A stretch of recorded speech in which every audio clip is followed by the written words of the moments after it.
ಮುಖ್ಯಮಂತ್ರಿಗಳು ಸಂಪೂರ್ಣವಾಗಿ ಲೋಕಾಯುಕ್ತದ ಮೇಲೆ ಅವಲಂಬಿತರಾಗಿದ್ದಾರೆ.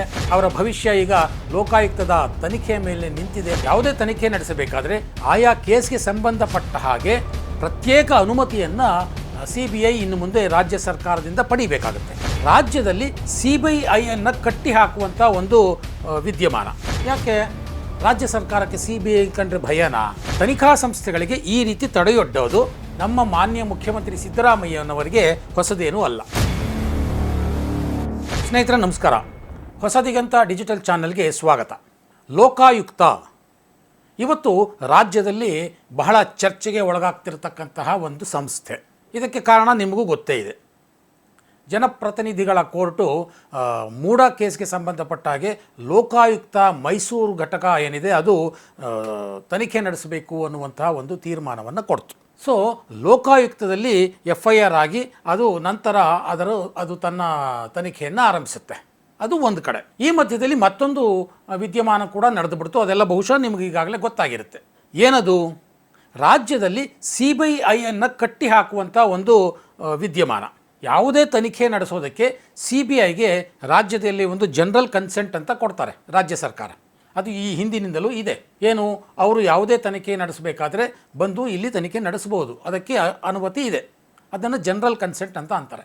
ಆದರೆ ಈಗ ಆ ಜನರಲ್ ಕನ್ಸೆಂಟನ್ನು ರಾಜ್ಯ ಸರ್ಕಾರ ರದ್ದು ಮಾಡಿತು. ಯಾವುದೇ ತನಿಖೆ ನಡೆಸಬೇಕಾದ್ರೆ ಆಯಾ ಕೇಸ್ಗೆ ಸಂಬಂಧಪಟ್ಟ ಹಾಗೆ ಪ್ರತ್ಯೇಕ ಅನುಮತಿಯನ್ನು CBI ಇನ್ನು ಮುಂದೆ ರಾಜ್ಯ ಸರ್ಕಾರದಿಂದ ಪಡಿಬೇಕಾಗತ್ತೆ. ಇಂಥ ಒಂದು ತೀರ್ಮಾನವನ್ನು ರಾಜ್ಯ ಸರ್ಕಾರ ತಗೊಳ್ತು. ಯಾಕೆ ರಾಜ್ಯ ಸರ್ಕಾರಕ್ಕೆ CBI ಕಂಡ್ರೆ ಭಯನಾ? ಈ ಪ್ರಶ್ನೆಯನ್ನು ವಿರೋಧ ಪಕ್ಷಗಳು ಮತ್ತು ರಾಜ್ಯದ ಜನ ಕೇಳ್ತಾ ಇದ್ದಾರೆ.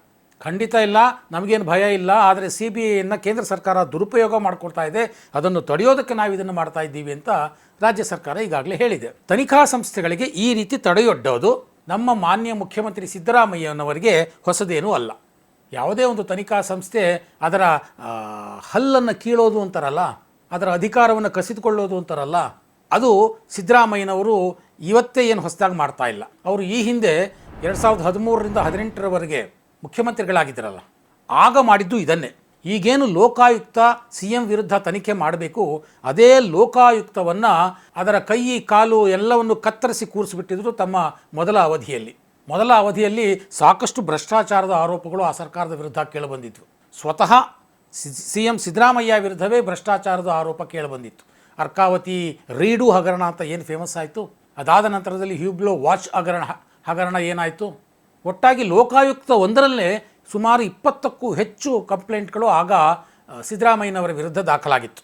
20ಕ್ಕೂ ಹೆಚ್ಚು ಕಂಪ್ಲೇಂಟ್ಗಳು ಲೆಕ್ಕ ಹಾಕ್ಕೊಳ್ಳಿ, ಭ್ರಷ್ಟಾಚಾರದ ಕೇಸ್ಗಳು. ಆಗ ಸಿದ್ದರಾಮಯ್ಯ ಆ ಎಲ್ಲ ತನಿಖೆಗೆ ತಮ್ಮನ್ನು ತಾವು ಒಡ್ಡಿಕೊಂಡ್ರ? ಯಾವುದೇ ಆಗಲಿ ತನಿಖೆ ಆಗಲಿ ಅಂತ ಏನಾದರೂ ಹೇಳಿದ್ರ? ಏನೂ ಹೇಳಲಿಲ್ಲ. ಬದಲಾಗಿ ಅವರು ಮಾಡಿದ್ದೇನು, ಲೋಕಾಯುಕ್ತವನ್ನೇ ಒಂದು ರೀತಿಯಲ್ಲಿ ನಿರ್ನಾಮ ಮಾಡಿಬಿಟ್ರು. ಏನು ಮಾಡಿದ್ರು? 2016ರಲ್ಲಿ 1984ರ ಲೋಕಾಯುಕ್ತ ಆ್ಯಕ್ಟ್ಗೆ ತಿದ್ದುಪಡಿ ತಂದರು. ಏನು ತಂದರು? ಲೋಕಾಯುಕ್ತರ ನೇಮಕಾತಿಯಲ್ಲಿ ಸರ್ಕಾರದ ಪ್ರಾಬಲ್ಯವನ್ನು ಹೆಚ್ಚಿಸುವಂಥ ಒಂದು ತಿದ್ದುಪಡಿಯನ್ನು ತಂದರು. ಆಯಿತು. ಅದಾದ ನಂತರದಲ್ಲಿ ತನಿಖೆಯ ವಿಚಾರದಲ್ಲಿ ಲೋಕಾಯುಕ್ತರಿಗೆ ತನಿಖೆ ಮಾಡುವ ಅಧಿಕಾರವನ್ನೇ ಕಸಿದುಕೊಳ್ಳಲಾಗ್ಬಿಡ್ತು. ಇದು ಹೇಗಿದೆ ನೋಡಿ. ಹೇಗೆ?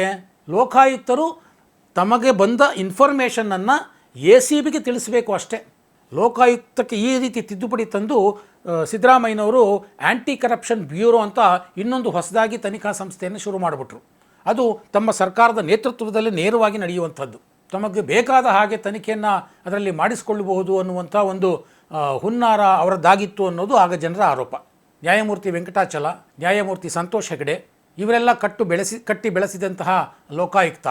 ನ್ಯಾಯಮೂರ್ತಿ ವೆಂಕಟಾಚಲ ಅಂತೂ ಭ್ರಷ್ಟ ಅಧಿಕಾರಿಗಳಿಗೆ ಸಿಂಹ ಸ್ವಪ್ನ ಆಗಿದ್ದರು. ಅವರ ಹೆಸರು ಕೇಳಿದ್ರೆ ಸಾಕು ಅಧಿಕಾರಿಗಳು ಕಿಟಕಿ ಹಾರಿ ಓಡಿ ಹೋದಂಥ ಉದಾಹರಣೆಗಳಿದ್ದಾವೆ. ಇನ್ನು ನ್ಯಾಯಮೂರ್ತಿ ಸಂತೋಷ್ ಹೆಗಡೆ ಅವರಂತೂ ಭ್ರಷ್ಟ ರಾಜಕಾರಣಿಗಳಿಗೆ ಸಿಂಹ ಸ್ವಪ್ನ ಅಂತಲೇ ಅನ್ನಿಸ್ಕೊಂಡವರು. ಇಂಥ ಅತ್ಯಂತ ಬಲಿಷ್ಠ ಲೋಕಾಯುಕ್ತರನ್ನು ಕಂಡಂತಹ ಕರ್ನಾಟಕ ಕೊನೆಗೆ ಏನಾಯಿತು? ಲೋಕಾಯುಕ್ತದ ಸ್ಥಿತಿ ಏನಾಯಿತು? ಅದರ ಕೈ ಕಾಲು ಕಟ್ಟಿ ಹಾಕಿ ಕೂರಿಸ್ಬಿಡಲಾಯಿತು, ಅದರ ಹಲ್ಲುಗಳನ್ನು ಕಿತ್ತುಕೊಳ್ಳಲಾಯಿತು. ಇದು ಲೋಕಾಯುಕ್ತಕ್ಕೆ ಅಥವಾ ಭ್ರಷ್ಟಾಚಾರ ವಿರೋಧಿ ಹೋರಾಟಕ್ಕೆ ಸಿದ್ದರಾಮಯ್ಯನವರ ಕೊಡುಗೆ ಆಗ. ಅದಾದ ನಂತರದಲ್ಲಿ ಏನಾಯಿತು? ಹೆಸರಿಗೆ ಮಾತ್ರ ಲೋಕಾಯುಕ್ತ ಇತ್ತು. ಜಸ್ಟಿಸ್ ವಿಶ್ವನಾಥ್ ಶೆಟ್ಟಿ ಅವರು ಲೋಕಾಯುಕ್ತಕ್ಕೆ ರಾಜೀನಾಮೆ ಕೊಟ್ಬಿಟ್ರು ಪಾಪ 2017ರಲ್ಲಿ. ಯಾಕೆ ಅವರು ರಾಜೀನಾಮೆ ಕೊಟ್ಟರು?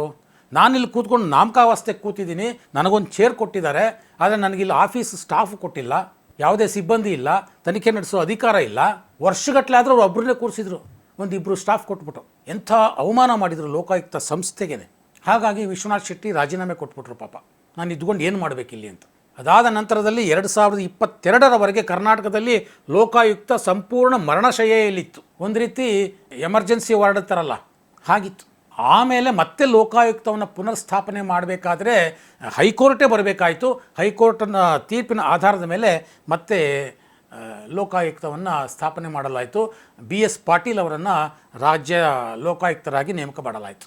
ಈ BS ಪಾಟೀಲರನ್ನು ನೇಮಕ ಮಾಡಬೇಕು ಅಂತ ಆಗ ಪ್ರತಿಪಕ್ಷದ ನಾಯಕರಾಗಿದ್ದಂತಹ ಸಿದ್ದರಾಮಯ್ಯನವರು ಅವರು ಕೂಡ ಶಿಫಾರಸು ಮಾಡಿದರು ಇವರ ಹೆಸರನ್ನು. ಈಗ ಅದೇ BS ಪಾಟೀಲ್ ಅವರ ನೇತೃತ್ವದಲ್ಲಿ ಇರುವಂತಹ ಲೋಕಾಯುಕ್ತ ಸಂಸ್ಥೆ ಅದೇ ಮುಖ್ಯಮಂತ್ರಿಗಳ ವಿರುದ್ಧ ಈಗ ತನಿಖೆ ಮಾಡಬೇಕು. ಅದಕ್ಕೆ ಮಾಜಿ ಮುಖ್ಯಮಂತ್ರಿ HD ಕುಮಾರಸ್ವಾಮಿ ಹೇಳಿದ್ದು ಏನು, ಬಹುಶಃ ಸಿದ್ದರಾಮಯ್ಯನವರನ್ನು ಉಳಿಸೋಕೆ ಲೋಕಾಯುಕ್ತರಿಂದ ಅಷ್ಟೇ ಸಾಧ್ಯ ಅಂತ ಅವರು ಲೇವಡಿ ಮಾಡಿ ವ್ಯಂಗ್ಯ ಮಾಡಿ ಹೇಳಿದ್ದು ಇದಕ್ಕೆ ಇರಬೇಕೇನೋ ಗೊತ್ತಿಲ್ಲ. ಹೀಗಾಗಿಯೇ ಲೋಕಾಯುಕ್ತದ ಮೇಲೆ ನಮಗೆ ಅನುಮಾನ ಇದೆ ಅನ್ನುವಂಥ ಮಾತನ್ನು ಮೂಡಾ ಕೇಸ್ನಲ್ಲಿ ದೂರುದಾರರಾದಂಥ ಸ್ನೇಹಮಯಿ ಕೃಷ್ಣ ಅವರು ಹೇಳಿದರು.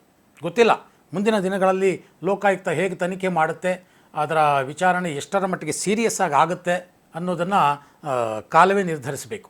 ಆದರೆ ಆವತ್ತು ಲೋಕಾಯುಕ್ತವನ್ನು ಮುಗಿಸಿದವರು ಇವತ್ತು CBI ಮೇಲೆ ಕಣ್ಣು ಹಾಕಿದ್ದಾರೆ. ನಿನ್ನೆ ನಡೆದ ಸಚಿವ ಸಂಪುಟದಲ್ಲಿ ನಾನು ಆಗಲೇ ಹೇಳಿದಾಗೆ CBIನ ಜನರಲ್ ಕನ್ಸೆಂಟನ್ನು ರದ್ದುಪಡಿಸಲಾಗಿದೆ.